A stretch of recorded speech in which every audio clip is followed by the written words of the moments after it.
حدیث نمبر 4752 حضرت انس بن مالک رضی اللہ تعالیٰ عنہ نبی اکرم صلی اللہ علیہ وآلہ وسلم سے روایت کرتے ہیں، آپ نے فرمایا جو شخص فوت ہوتا ہے اور اللہ کے ہاں اس کا اچھا اجر ہوتا ہے، وہ اس بات کو پسند نہیں کرے گا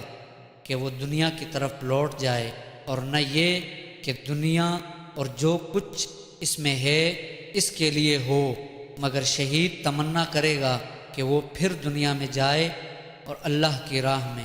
قتل ہو جائے۔ حدیث نمبر 4753 حضرت انس بن مالک رضی اللہ تعالیٰ عنہ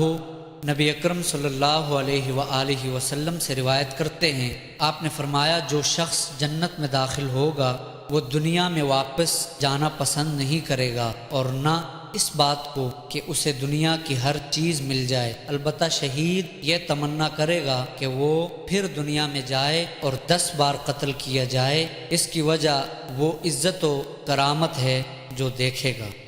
حدیث نمبر 4754 حضرت ابو ہریرہ رضی اللہ تعالیٰ عنہ سے مروی ہے، رسول اکرم صلی اللہ علیہ وسلم سے پوچھا گیا کہ اللہ تعالیٰ کے راستے میں جہاد کے برابر عبادت کون سی ہے؟ آپ نے فرمایا تم اس عبادت کی طاقت نہیں رکھتے۔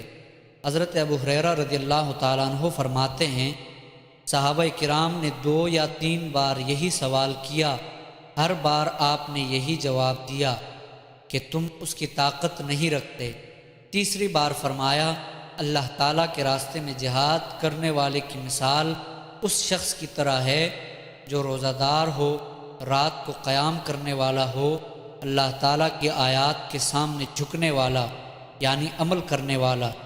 ہو، وہ روزے اور نماز میں کمی نہ کرے حتیٰ کہ مجاہد واپس لوٹ آئے۔ حدیث نمبر 4755 امام مسلم رحمۃ اللہ علیہ نے اس حدیث کی مزید 2 سندیں ذکر کی ہیں۔ حدیث نمبر 4756 حضرت نعمان بن بشیر رضی اللہ تعالیٰ عنہ سے مروی ہے،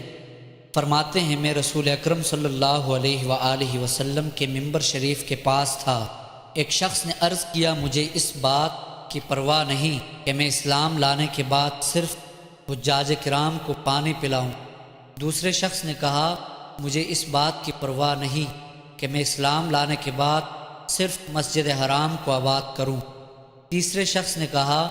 اللہ تعالیٰ کے راستے میں جہاد کرنا تمہارے بیان کردہ اعمال سے افضل ہے۔ حضرت عمر فاروق رضی اللہ تعالیٰ عنہ نے ان کو ڈانٹا اور فرمایا رسول اکرم صلی اللہ علیہ وآلہ وسلم کے ممبر شریف کے پاس آوازیں بلند نہ کرو۔ فرمایا جمعہ کا دن تھا، میں جمعہ کی نماز کے بعد رسول اکرم صلی اللہ علیہ وسلم کی خدمت میں حاضر ہوا اور جس مسئلے میں تمہارا اختلاف ہے اس کے بارے میں سوال کیا تو اللہ تعالیٰ نے یہ آیت نازل فرمائی، کیا تم نے حاجیوں کو پانی پلانا اور مسجد حرام کو آباد کرنا اس شخص کے عمل کی طرح قرار دیا جو اللہ تعالیٰ کی اور آخرت پر ایمان لایا